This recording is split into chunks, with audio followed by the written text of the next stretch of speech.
your next question was, oh, the asteroid. Oh, you're worried about the asteroid. Wimp. Well, there is an asteroid headed our way. By the way, I'm on YouTube describing this, and who here has not seen that YouTube video? Really? Okay. So this, I'll give you a version. This will be a live YouTube version of it, okay? Okay, okay. So, December 2004. In fact, I may have to end on this question because I'm going to flesh it out in ways that there's no way another question can follow it. Okay. So, December 2004. We discover, again, it's my community. I'm not out there. I'm occasionally out there, but most of the time when I say we, it's not me. It's just we, the astrophysicists. December 2004. We discover an asteroid. We have a couple of data points on its position in the sky. You look at its speed, you get a Doppler shift on it. You get its direction, you plug it into the computer. There was some 20% chance it was going to hit Earth on April 13th, 2036. Did you hear about this asteroid when it was discovered? No, because that same week was the Indonesian tsunami. That same week. And so rightly so, it did not lead the headlines the way the tsunami did. However, if you did the calculation, you would show that if it hit Earth in the center of the uncertainty range, it would hit the Pacific Ocean 500 kilometers west of Santa Monica.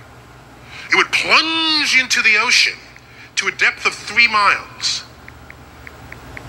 It would explode at that depth, cavitating the ocean in a hole 3 miles wide. Now you have a wall of water 3 miles high. What happens to that wall of water? It just spills back into the hole that was just made, splashes into itself, and rises high again. That first impact creates a tsunami that's 5 stories tall. By the way, this asteroid is the size of the Rose Bowl. In other words, it would fit neatly in the Rose Bowl the way an egg does in an egg cup. So,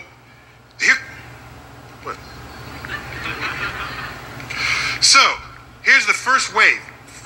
The first wave is just from that first impact. You cavitate the ocean, it fills up again, rises high into the stratosphere, falls back, cavitates the ocean again. Now it's water cavitating the ocean, not the asteroid. That sends another wave, and this repeats. Calculations show this will repeat about 40 times. 40 times. 40 tsunamis, one right after another. What's interesting to me is that tsunami would take out the entire west coast of the United States, do $10 trillion in damage. It would make the Indonesian tsunami look like a slightly overflooding puddle. So it was a lost opportunity to compare and contrast magnitudes of disaster. It would later make the news when better data became available.